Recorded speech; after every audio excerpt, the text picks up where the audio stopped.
Hey there guys, my name's Rick Utzer here with AirgunWeb. We tell you the facts, not fluff. Your home for old school airgun reviews. Now it's been a long time since I've looked at this particular rifle, but it is due. It's been sitting up on my kind of backdrop for some time, and I've really been wanting to get to it. It's the Gamo Urban 22. This is a great backyard airgun. Let me tell you all about it.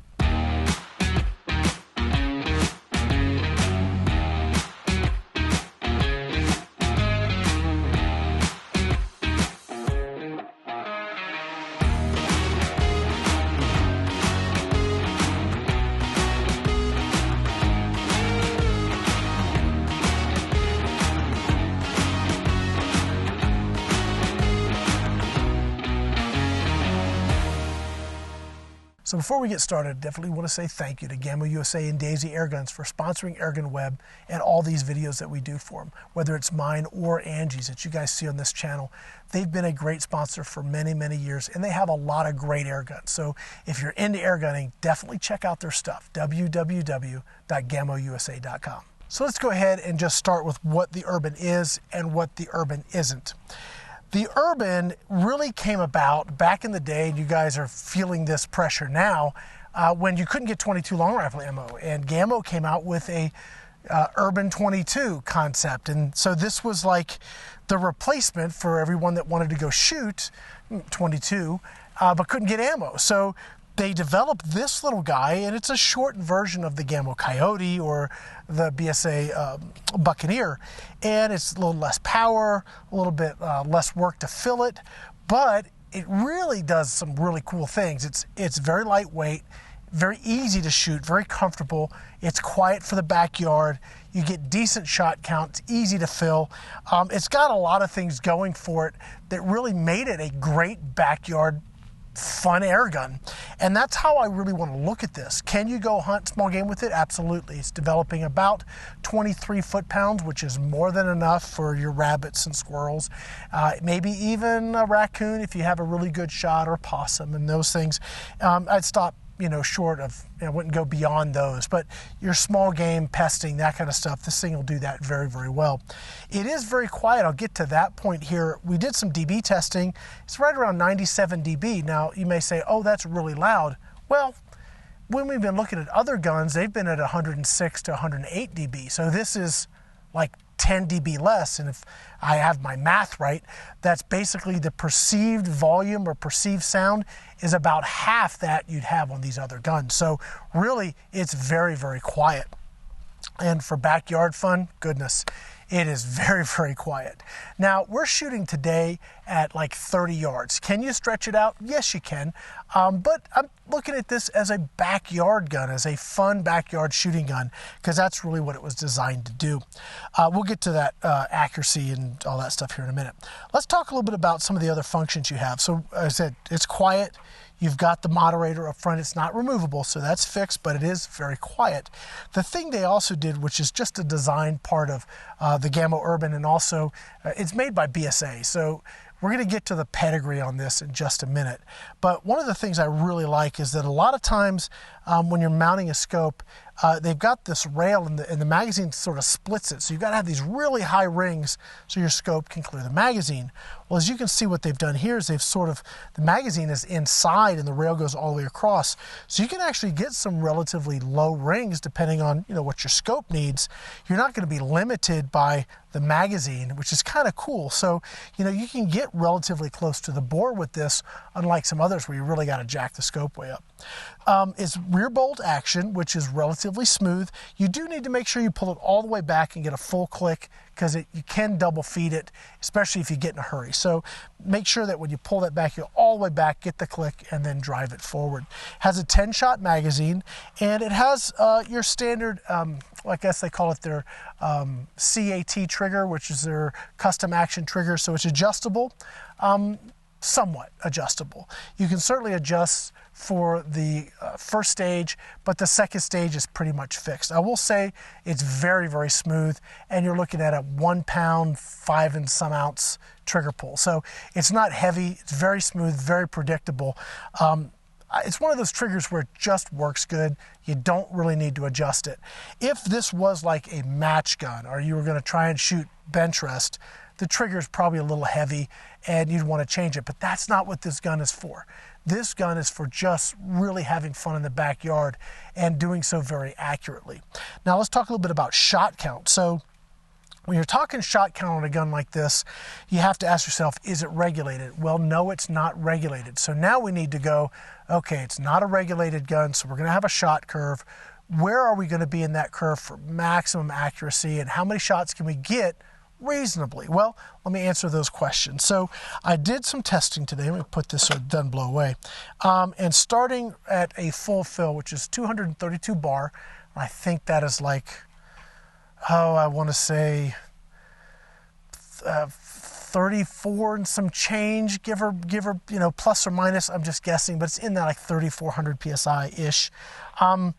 It starts off slow, and like every curve starts here and then hits this plateau and then falls off. So your first magazine, which is really from that 232 down to 200 bar to like 3,000 psi, it's really just sort of finding its stride. So if I were going to shoot this for accuracy, say, I really wouldn't fill it all the way up. I would fill it to probably 2,900, 2,800 psi, and you get about 2 to 3 mags that are very, very consistent right there, which is a good number of shots out of a gun this light, this small, with this size of an air cylinder. If you run it like all the way through and go all like 50 shots, which you can go 50 shots and stay in the green on the gauge, let's say that's like from 34 down to 1,000. If you run that whole string, you're going to get 50 shots with a heck of a spread. It's about 100 foot per second spread. So what does that mean? Well, if you're shooting in your backyard at 25 yards, it won't matter. It really won't matter. You can be shooting all day, take all 50 shots, and you're good to go. Now, if you want to shoot for accuracy at 30 or beyond yards, then you need to sort of find that area where the gun likes to live for the best optimal performance on your shot curve. Now that pressure is right around like 28, 29 down to 15. That's 2 to 3 magazines. You're going to have maybe a 25 to 30 foot per second spread. If you just do 2 mags in it, that really drops to like 15 foot per second spread. So when it comes to accuracy, we tested a bunch of different pellets today. We tested the JSB 1589s, we tested the Hades. We also tested the red fires, Gamo red fires. I think they're 15.4. I'll have the numbers at the bottom. And then we also tested the rockets, which are 14.3. So a nice sort of, assortment in that 14 to 16 grain weight. The gun's doing 23 foot-pounds. I mean, doesn't matter what pellet you're running. Lighter pellets go a little faster, heavier pellets go a little slower, but the power output on this is about 23 foot-pounds. Now let's talk a little bit about accuracy, because I know that's what you guys want to know about. Now, as I said earlier, we are shooting at 30 yards because I'm thinking about what's the typical backyard. 30 yards is probably a little bit far for the typical backyard, really.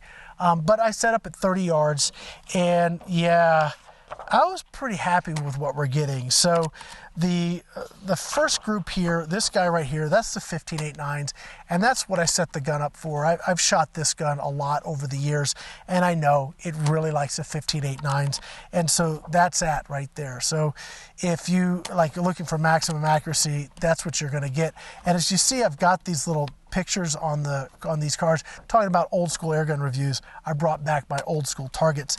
These are to scale, these pictures of these coins. So if you look at that, you could probably cover that with a dime.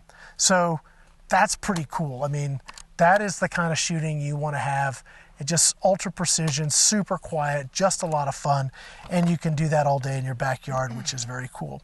Now the next group over here was the Hades. Now, just so you know, the point of impact shifted. As you can see, I maintained dead center hold on this, and it was just hitting high left. Is that right? Yes. So it was just hitting high left. So that's where the Hades wanted to hit. Now I will say, as I was watching the Hades fly, they were kind of doing the swirl thing.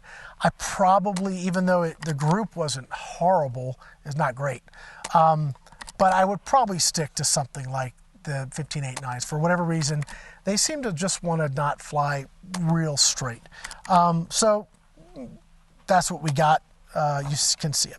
Now if we move down, we have, these are the red fires. Now, the red fires and the rockets were hitting about a mil or so high. So I'm using my Hawk Air Max scope, and I just aimed a little bit low, maintained the exact hold for both of these groups, and you can see the red fires there. If I took that shot out, they're right there with the 15.89s.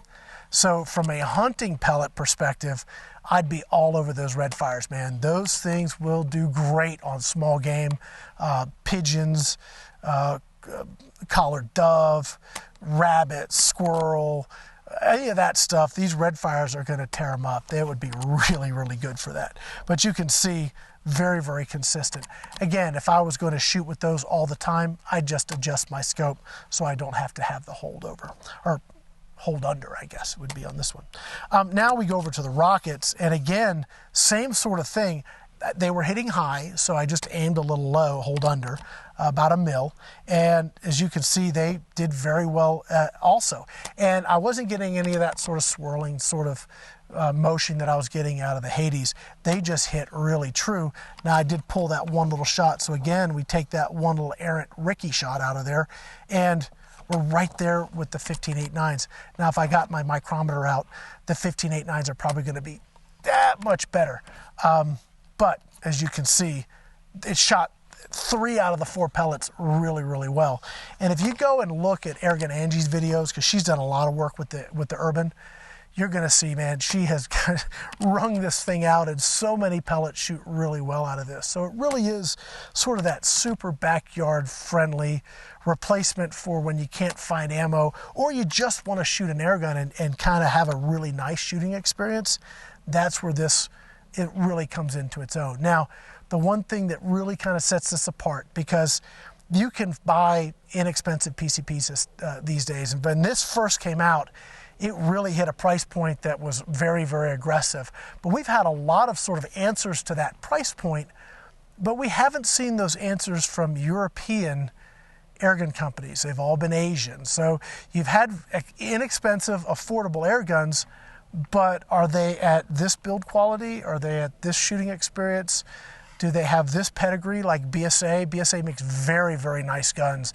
BSA is owned by Gamo. So this is actually a BSA cold hammer forged barrel, really, really good gun made in the UK. So completely different class of air gun, but the price point is very, very good. You can find this for around 300 plus or minus, depending on when you find it and where you find it.